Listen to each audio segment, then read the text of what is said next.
Welcome back to The Last of Us Part 2. So let's see what's behind here. Yeah, what Ellie said. That's... Oh yeah, and of course...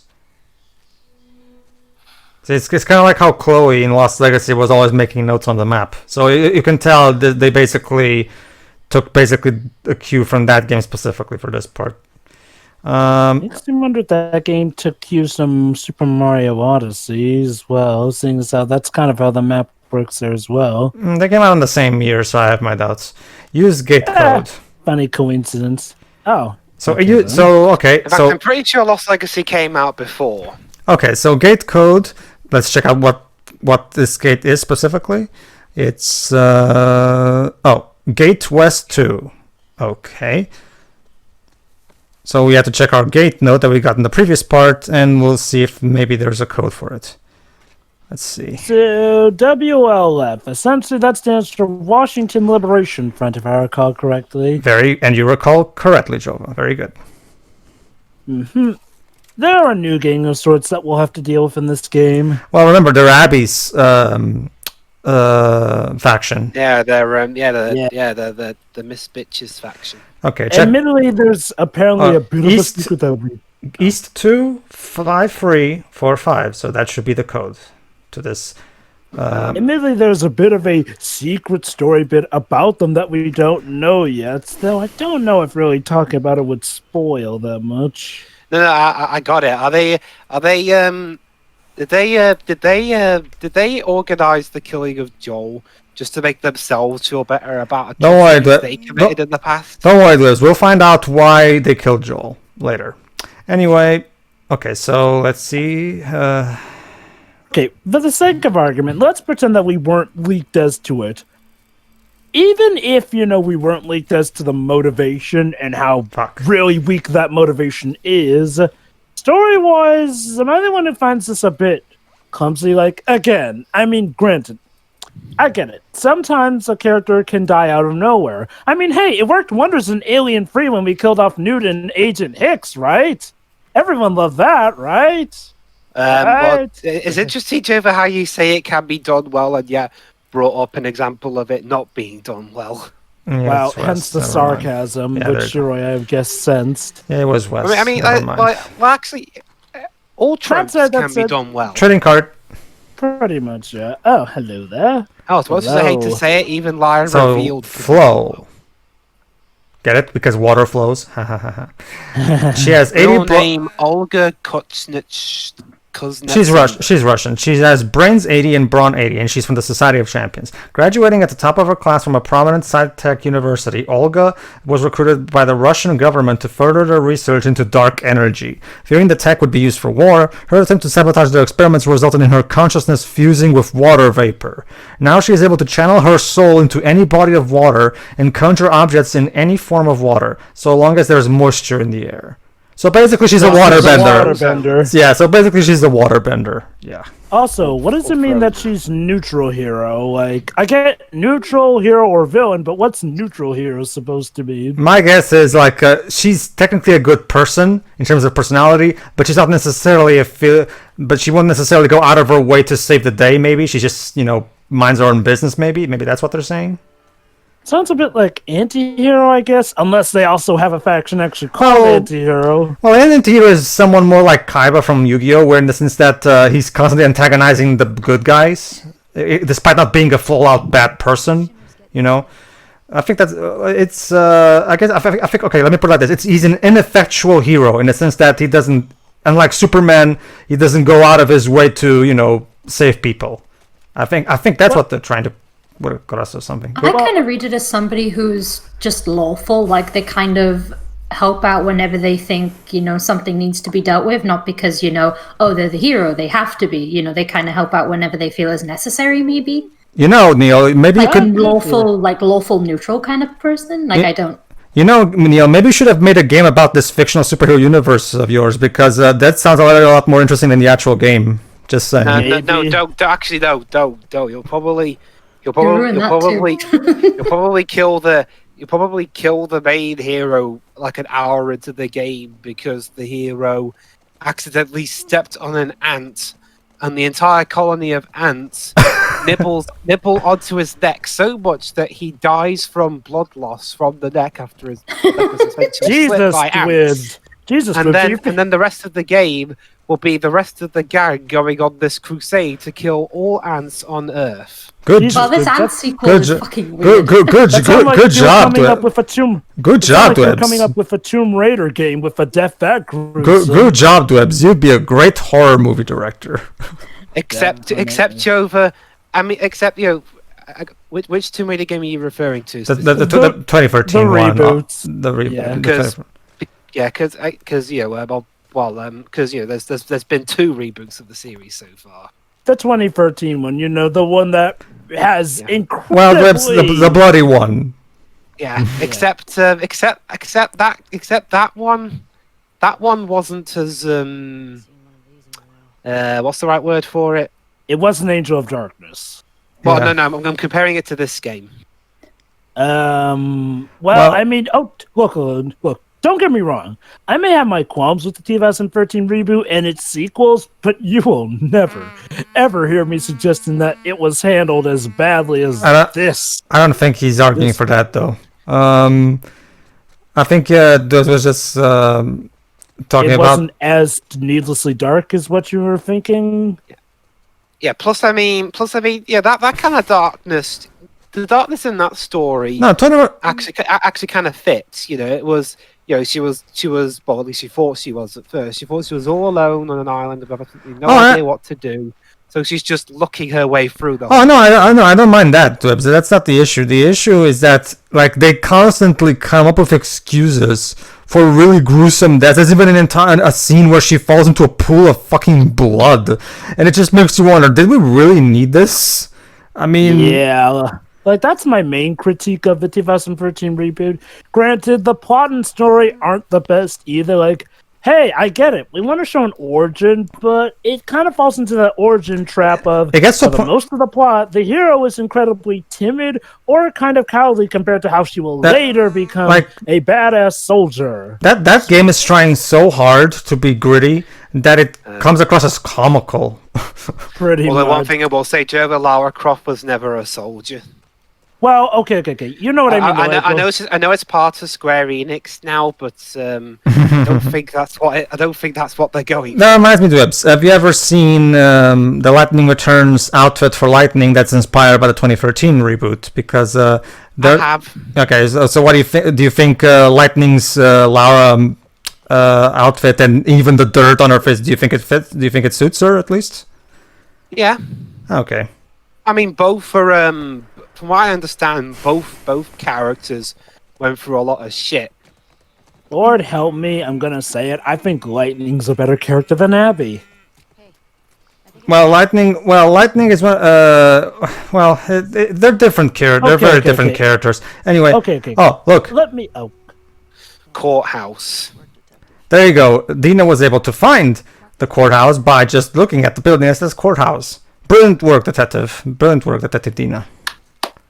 How nice, yes. I think for comparison's sake, don't get me wrong, Lightning is still an annoying character as far as I'm concerned, and she is by no means a good character, but Lightning at least had more proper of a plot structure here. Let me put it like this. I had an easier time believing Lightning's changes over the course of the original 13 game, as opposed to what the writers try to convince us is Abby supposedly reforming. Yeah, I can actually agree with you on that. Yeah, that's true. Although I still will say that Lightning's... Dang, good arm there, Ellie. Sorry, go on. I will say that overall, and when you discuss specifics, that's specific... Well, specific, that one is better on Lightning. But if you just take an overall look at both characters, they each have their own unique problems, so it's a bit hard to... Definitely. Special mention for Lightning still goes to worst ever. One of the cool this particular little coffee shop that we can ransack actually has a handgun Colt that you can put on Ellie's pants so that she can carry a second handgun without having to take it from out of her backpack, which of course will make combat a lot smoother. So again, much like. So again, the game rewards you for going out of your way to explore, because you'll be able to find things that will make your adventure easier. Oh, that is definitely nice. And hey, it's a Colt handgun, so it looks cool. Trading card. Let's see. Big Blue. Wait, a whale. Okay. 100 brains, 80 brawn. Real name unknown. Big Blue is an extra-dimensional entity that has taken on the appearance of a blue whale. First arriving on Earth over 1 billion years ago to keep watch over nascent life forms, they used their infinite well of knowledge to help guide the human race in times of great need and upheaval. Their unfathomable age has one major drawback. Days appear to pass as microseconds. However, this time dilation effect is offset if they hold their breath, which they can do for several years at a time. Well, that kind of destroys the whole... Wow. Well, that kind of destroys the purpose of that drawback, doesn't it? But whatever. It's a hero, Big Blue. I'll admit, though, all these different heroes, I wonder if maybe this is a sneak peek at whatever new project they have in mind. I doubt it, because there was never a Savage Starlight game. I'm pretty sure this is mostly here for world building purposes, It's this trading card game that was a big thing. I'm sorry. Was that guy literally just waiting on the John to jump us? It's a woman, actually, but yeah, apparently. Well, yeah, the runner. But still, though, again, it's kind of weird, again, how these zombies kind of seem, like Shuri said, more cunning. Like, jump scare. I don't... It's for jump scare purposes. Yeah, jump scare. Which is weird. To be fair, even the first game had this to an extent. So I know, but I'd at least like them to make some sense. Yeah. The first game did have jump scares. Tag, actually, I think. Ooh, barcodes. 900 Marion and 6.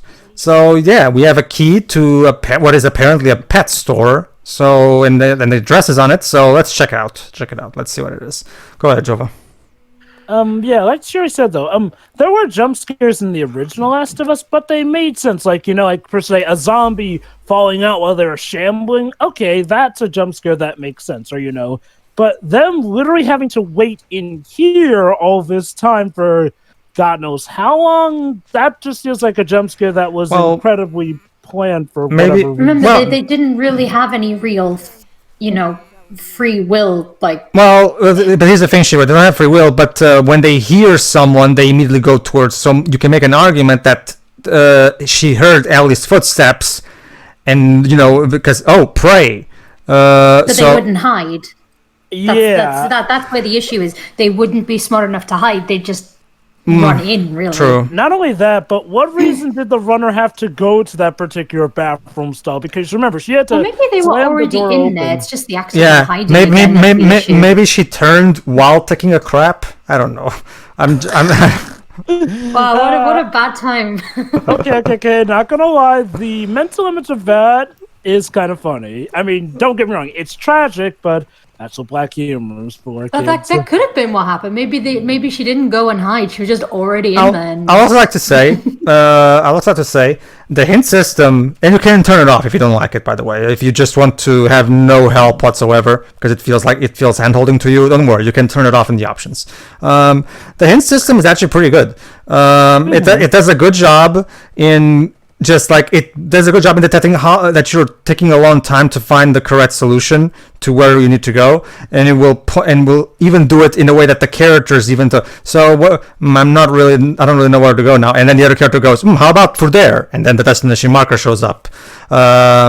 So, however, like I said, you can change it to that where.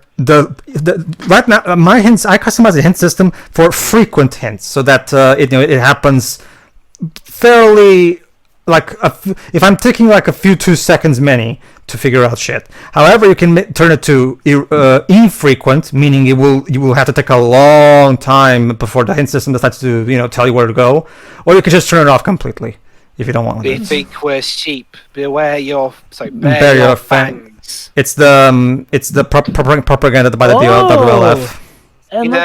That kind of makes us. That looks like they're like. They're running an organization where they train feral. Dogs. That reminds me actually. There you go, Jova. See.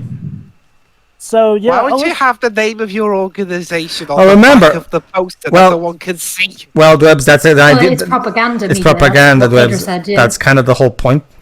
But no one can see it. But if you're putting posters all over the place, you better hope you don't put it where no one can see the name of your organization. Maybe they're hoping people will take the posters and read them and then check the back. I don't know. Like maybe well, dudes, as you're gonna learn later on, the WLF is for stupid people anyway. So trust me, it's actually kind of fitting. Yeah. How did this organization ever last long enough to get out of Washington? Never mind find and kill Joel.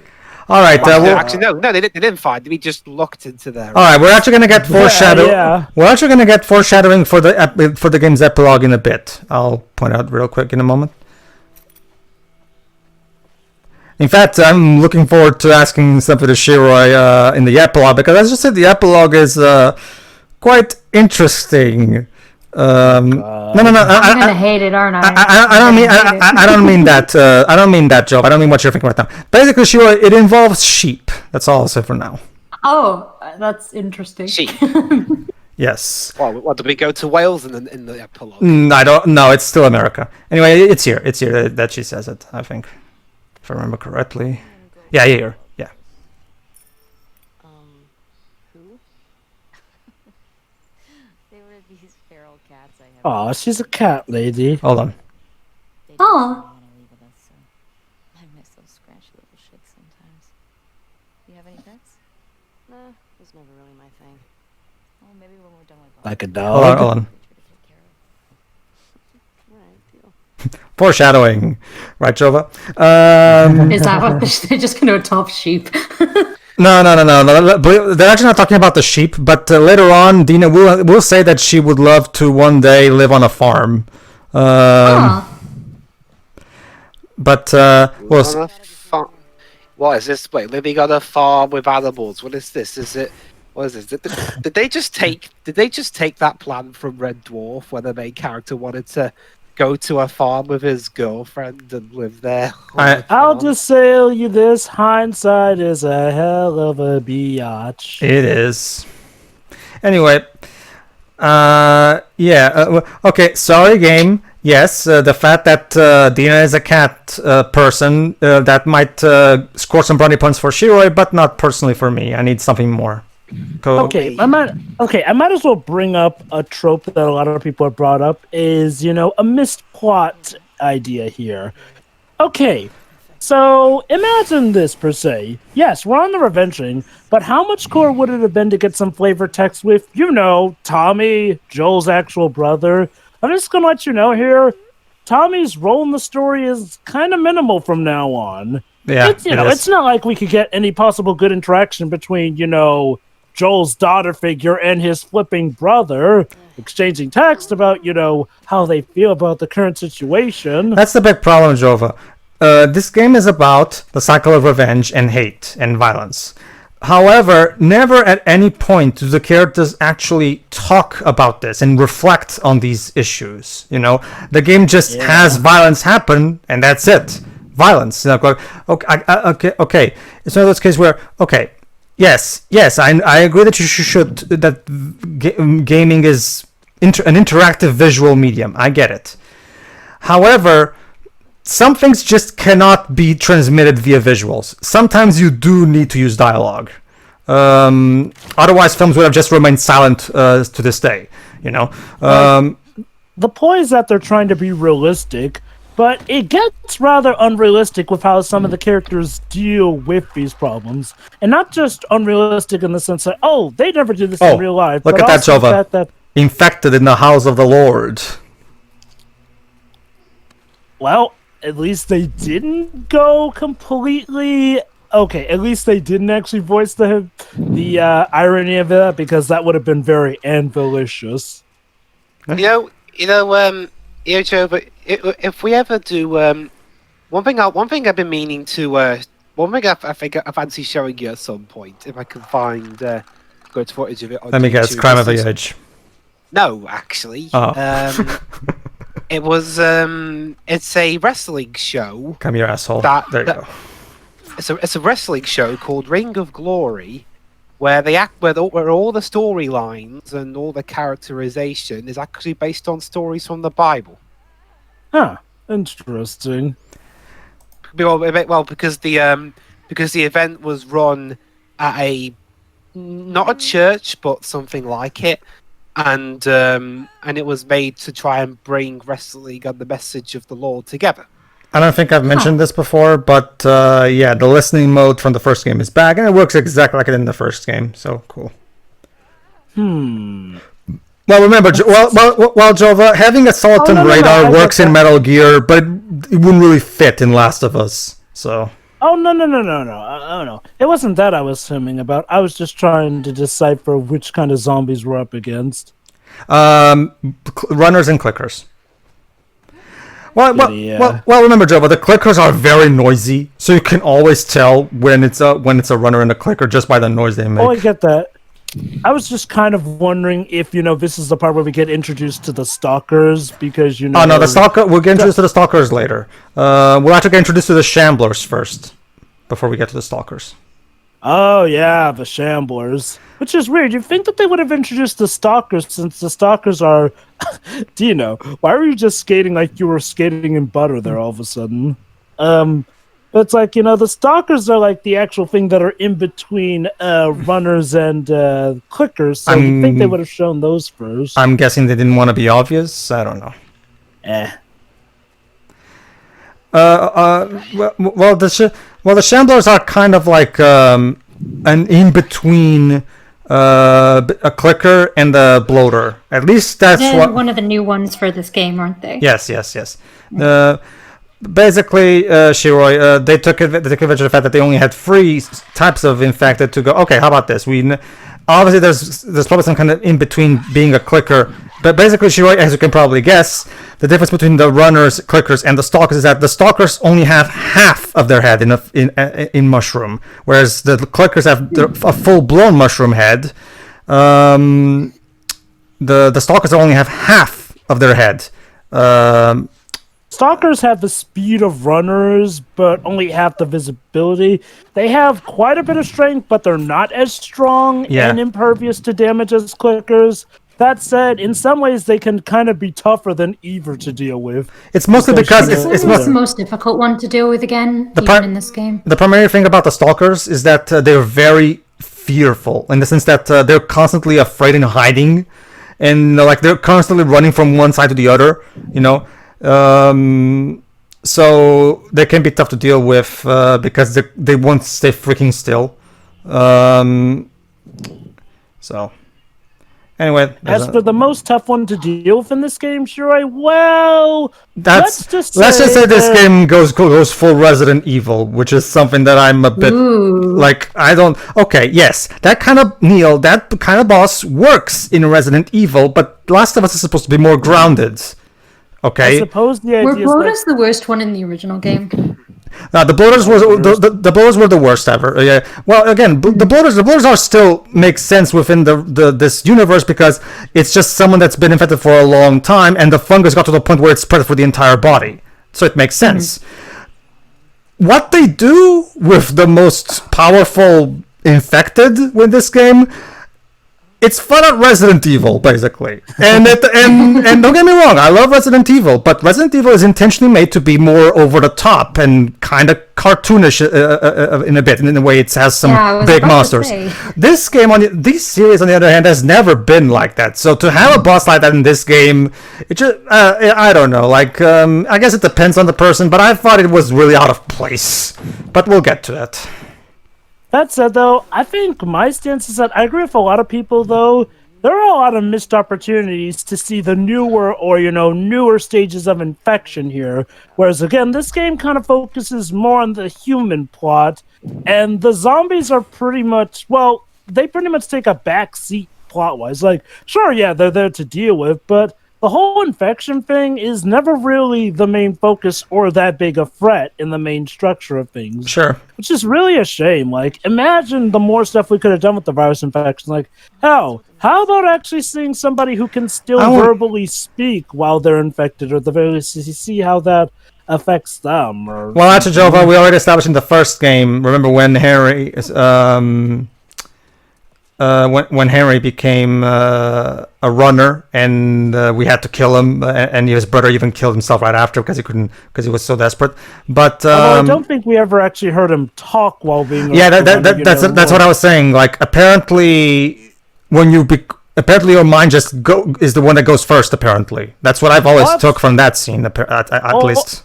Oh, absolutely. That's why I'm bringing up a plot idea. Like, imagine a mutation in the virus. Like, like there's a mutation in the virus that actually allows some people to keep their sentience or whatnot. Sure, it may seem a bit weird, but again, I'm just trying to think of plot ideas that would actually still make this relevant so that I could still consider calling this a Last of Us game. Well, I can understand what you're saying. I don't have a particularly big problem with the infected being not a big focus of the story. My bigger problem in terms of this not being a Last of Us game is that, again, it doesn't focus on the actual characters that we actually care about. I mean, yeah, we're playing as Ellie, but let's just say when we get to the flashback sequences, you're going to basically get glimpses of a much better sequel that we never got. Let's just say that.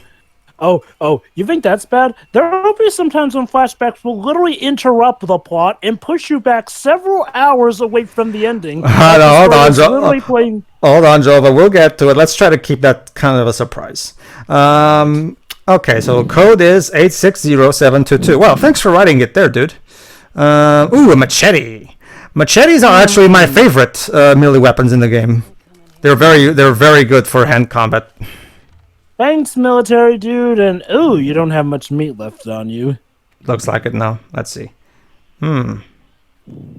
For official use only. Oh.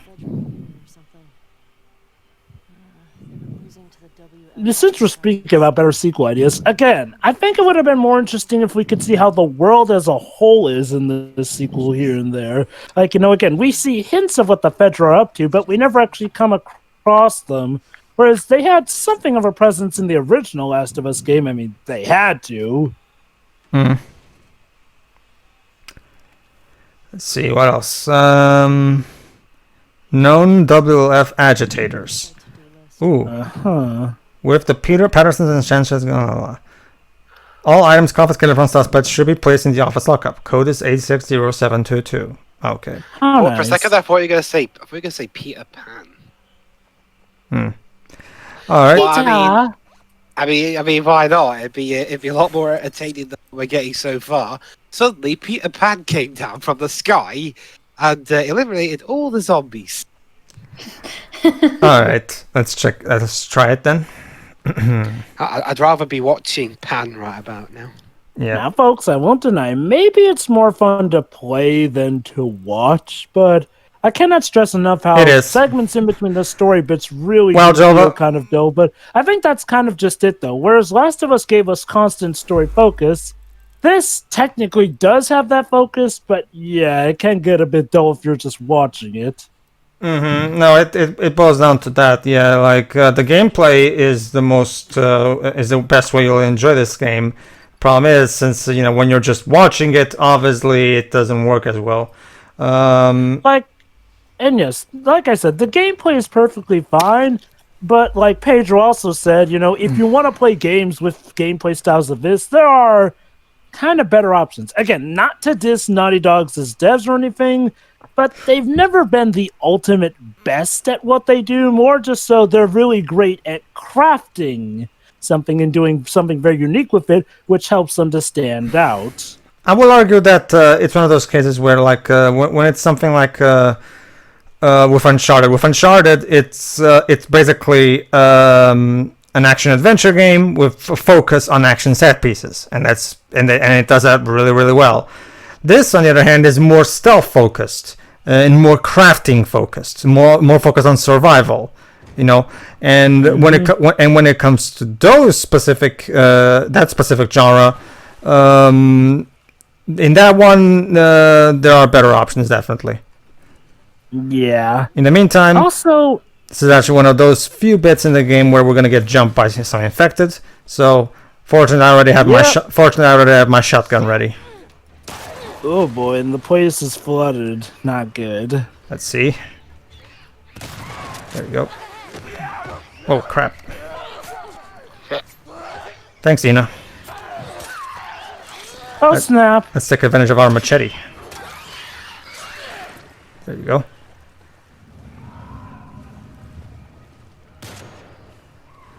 Are we done? Nope. Oh, there he is. Come on. Come here. There you go. Oh, another one. And it's a clicker. Come on, a little bit more, a little bit more.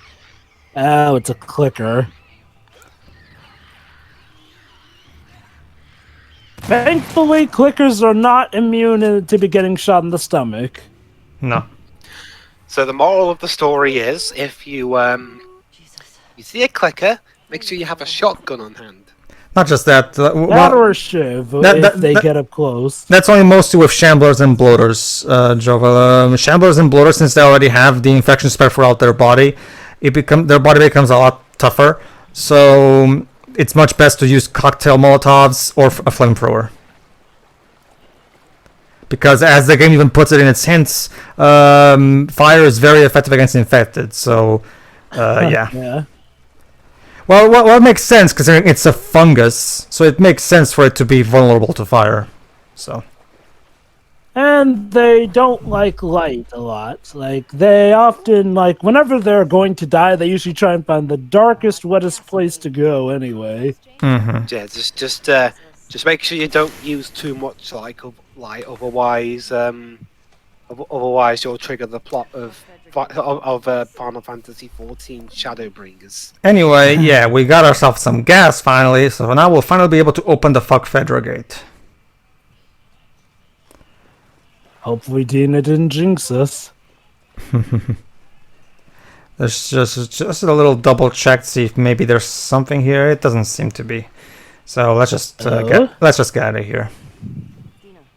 Yeah, kind of wish I could do a full story Let's Play of 14, but we'd be here for like 50 years. Very good. And then what's the name finds them. Alright, so this is your last chance to explore this area and get any optional stuff you might want. Because once you go through the fuck Fedra gate, the game moves on to the next bit of story. Mm-hmm. So if you want to get yourself some more stuff, make sure to explore now. This is your last chance. Are you going to? I will get one more thing, but after that we're gone. I'm on New Game Plus, so I don't need that much stuff. Of course.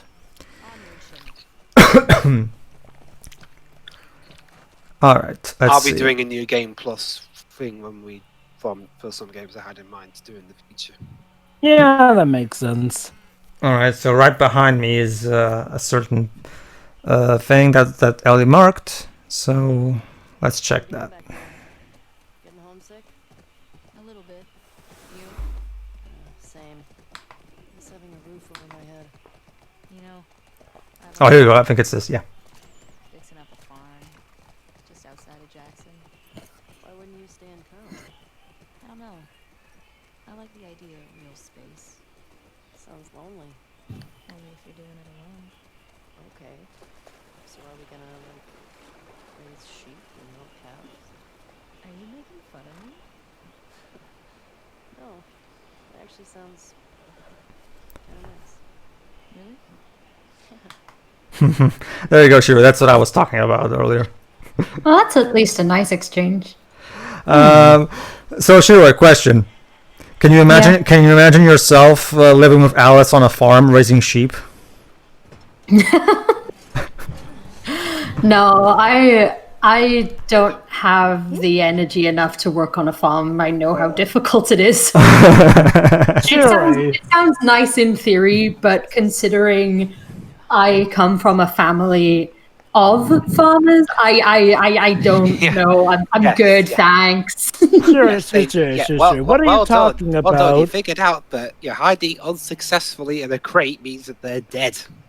Sure. Like What are you? farmers / veterinarians as well. So But then- yeah, I'm not. But don't you see? dealing with that. But don't you see? But don't you see, Dwebs? The important thing is that Dina tried. Sure. But they're all. But it doesn't take someone. that's the thing. Unless it's played for laugh, like I never really liked that in fiction. Where are these people dead? No shit, they're all fucking skeletons. Again, no wait! Don't you see, Drips? There may be a new infection that now brings skeletons back to life. Yeah, it's like I said. If it's played for laughs, like in Red Dwarf, yeah, that's fine. But trying to do it seriously is like, oh no shit, they're dead. Mm-hmm. Anyway, you were saying, Jova? Sure. As David Cage clearly showed us, farm work is easy. All you gotta do is take All you gotta do is take some water from the well. Use it to do stuff with. Pump the water. Just throw the hay. Pick it up. Throw the hay. Pick it up. Throw the hay and fork it. Exactly. It's not like it's a near 24-hour work shift or anything. No. Barely any sleep. Like, just... I won't be able to do it. Curious, Pedro, which do you think has the worst narrative, this or Beyond Two Souls? Again, okay. I will say this: for as haphazard as the structure of this narrative is, it's still not quite to the level of Beyond Two Souls, because Beyond Two Souls is flat out random in how it's structured, flat out random. Because I can kind of understand what the idea was with the structure of this game. I'll bring it up more when we actually get to the second half of this game. I can kind of understand the idea, even though it was terribly executed. With Beyond Two Souls, I couldn't even begin to explain to you what the hell was even up with the order of the chapters in Beyond Two Souls. It makes literally no sense. We literally have a chapter end with Jodie hating Ryan, and what's the next chapter right after that? Jodie in love with Ryan and preparing for a date with him. Yeah, because that's totally how you do pacing, isn't it? What's sad is even checking out the story in chronological order, there's never any scenes in between to actually show how she fell in love with Ryan. I mean, except maybe, I guess, that training montage, but it's like if David Cage. Nothing. Go ahead, Jobs.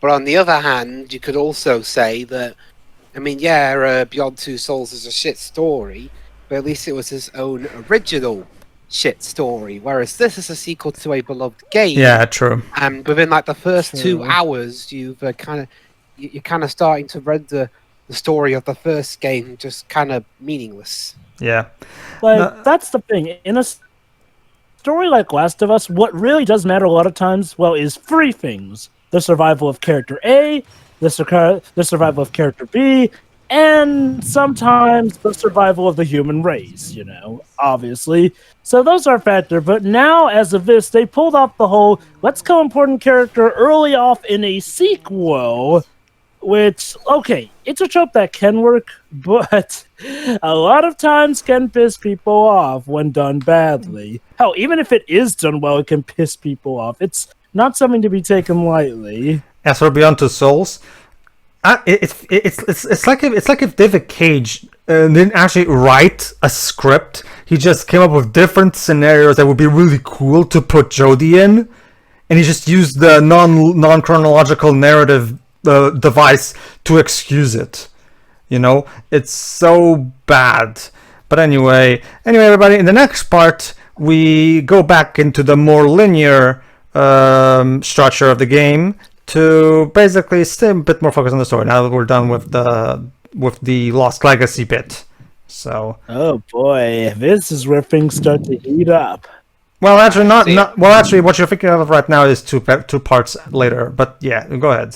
See you, everybody. See ya. See ya.